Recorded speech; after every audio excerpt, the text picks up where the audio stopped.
Hello दोस्तों, कैसे हो आप सब। आज हम 2021 के जो 1 फरवरी को संसद में पेश किया गया है 2021 का बजट, उसके बारे में पढ़ते हैं कि हमारी वित्त मंत्री जी ने क्या क्या बजट में किया है। वित्त मंत्री जी निर्मला सीतारमन ने 1 फरवरी 2020 को आम बजट पेश किया। ये मोदी सरकार के दूसरे कार्यकाल का दूसरे बजट है। इस बजट में सरकार ने नई टैक्स व्यवस्था, एलआईसी में अपनी हिस्सेदारी बेचने, शिक्षा आदि के लिए कई बड़ी घोषणाएं की हैं। साथ ही किसानों के लिए किसान रेल स्थापित करने का ऐलान किया है।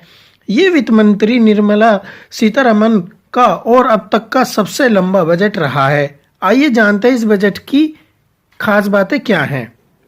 पहली, देश में टैक्स रिटर्न भरने वालों की संख्या बढ़कर 6 करोड़ 85 लाख हुई। टैक्स कलेक्शन 12 लाख करोड़ रुपए है। इस समय देश में औसतन है जीएसटी कलेक्शन है 97,100 करोड़ रुपए। ग्रेच्युटी के भुगतान 10 लाख से बढ़कर 20 लाख कर दिए गए। ईएसआई की सुरक्षा पात्र की सीमा को 15,000 से बढ़ाकर 21,000 रुपए कर दी गई है। मृत्यु होने पर ईपीएफओ द्वारा राशि 2 लाख से बढ़ाकर 6 लाख रुपए कर दी गई है। प्रत्येक श्रमिक के लिए न्यूनतम पेंशन 1,000 रुपए प्रति माह तय कर दी गई है। बैंकों और डाकघरों में जमा राशियों से अर्जित ब्याज पर कटौती 10,000 से बढ़ाकर 40,000 कर दी गई है। 1, 2, 5, 10 और 20 रुपए के नए सिक्के जारी होंगे। डीजल और पेट्रोल पर 1 रुपए एक्साइज ड्यूटी बढ़ा दी गई है। आईटीआर में पैन की जगह आधार कार्ड भी मान्य होगा। ई वाहन खरीदने पर छूट का लाभ मिलेगा। सरकारी कंपनियां बेची जाएंगी। हाउसिंग फाइनेंस और लोन लेने वाली कंपनियां अब आरबीआई की निगरानी में रहेंगी। प्रधानमंत्री श्रम योजना में जुड़े 30 लाख से ज्यादा श्रमिक। उजाला योजना में 35 करोड़ एलईडी बल्ब मुफ्त बांटे गए। इसमें 18,341 करोड़ की बचत। एक साल में 1 करोड़ से ज्यादा नगद निकालने पर लगेगा 2% टीडीएस। अमीरों पर बढ़ा टैक्स। 2 से 5 लाख करोड़ की टैक्सेबल इनकम पर 3% ज्यादा लगेगा टैक्स। 5 करोड़ से ज्यादा पर लगेगा 7% टैक्स। 2 करोड़ तक की आय पर टैक्स में कोई बदलाव नहीं।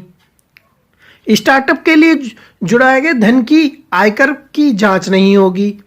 45 लाख तक का घर खरीदने पर 3.5 लाख के टैक्स की छूट। पहले ये छूट 2 लाख रुपए तक की थी। 400 करोड़ वाली कंपनियों को 25% टैक्स देना होगा।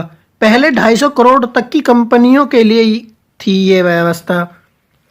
इलेक्ट्रॉनिक कारों पर 5% जीएसटी लगेगा। कार लोन दिया गया तो 1.5 लाख की टैक्स छूट होगी। विदेशी बीमा कंपनी में सरकारी हिस्सा 51%। न्यू पेंशन स्कीम को पेंशन कोष नियमन एवं विकास प्राधिकरण से अलग कर किया जाएगा। सरकारी बैंकों में 70,000 करोड़ रुपए दिए जाएंगे। देश में सरकारी बैंक अब 8 रह गए हैं। इस वित्त वर्ष में 4 और देशों में खोले जाएंगे नए दूतावास। भारतीय पासपोर्ट धारक प्रवासियों को देश वापसी के बाद 180 दिन का इंतजार किए बिना आधार कार्ड देने का प्रस्ताव। जनधन खातों में महिलाओं को 5,000 रुपए का ओवरड्राफ्ट। मुद्रा स्कीम में महिलाओं को 1 लाख रुपए का लोन। स्टैंड अप इंडिया के तहत 2 साल में 300 से ज्यादा नए उद्यमी भरे गए। आधुनिक रेलवे स्टेशन बनाए जाएंगे। सुफर्ती के तहत 50,000 शिल्पकारों को जोड़ने के लिए 100 नए कलेक्टर बनाए जाएंगे। विदेशी छात्रों को उचित शिक्षा के लिए आकर्षित करने हेतु स्टडी इन इंडिया कार्यक्रम। राष्ट्रीय शोध परिषद स्थापित किया जाएगा। सभी मंत्रालय के फंड को इसमें समाहित किया जाएगा। 1 करोड़ छात्रों के लिए स्किल योजना बनाई जाएंगी। 2 करोड़ गांव डिजिटल साक्षर बनेंगे। स्वस्थ भारत मिशन के अगले चरण में हर गांव में ठोस कचरा प्रबंधन का लक्ष्य है। दाल उत्पाद में देश आत्मनिर्भर बनेगा। 2 अक्टूबर तक भारत में खुले शौचालय को मुफ्त किया जाएगा। 1.5 करोड़ घर बनाने का लक्ष्य है।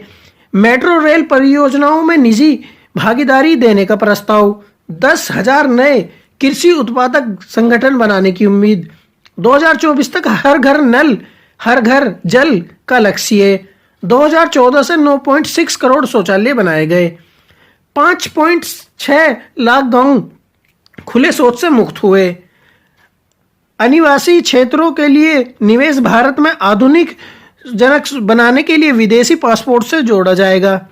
2022 तक सबको घर देने की योजना। जीरो बजट कृषि की ओर लौटेंगे। 256 जिलों में जल शक्ति अभियान जहां जल स्तर नीचे उन इलाकों की पहचान की जाएगी। पिछले 1000 दिनों में हर दिन 130 से 135 किलोमीटर हाईवे बन रहे हैं। खुदरा दुकानों के लिए पेंशन व्यवस्था। करीब 3 करोड़ दुकानदारों को मिलेगी पेंशन योजना। 1.5 करोड़ टर्न ओवर वाले को मिलेगी पेंशन। बैंक खाते और आधार के जरिए मिलेगी पेंशन। सबको घर देने की योजना पर काम जारी। किराए के मकानों के लिए भी कानून बनेगा। छोटे उद्योगों को 9 सेकंड में 1 करोड़ की लोन की व्यवस्था। कामधेनु योजना को शुरू। इस योजना में 750 करोड़ रुपए खर्च किए जाएंगे। गायों के लिए राष्ट्रीय कामधेनु आयोग की स्थापना की जाएगी। सैनिकों को दिए जाने वाला 3500 रुपए से 7,000 रुपए किया गया। आंगनबाड़ी और आशा योजना के तहत मानदेय में लगभग 50% की वृद्धि। तो ये कुछ हेडलाइंस हैं 2021 के हमारे बजट की।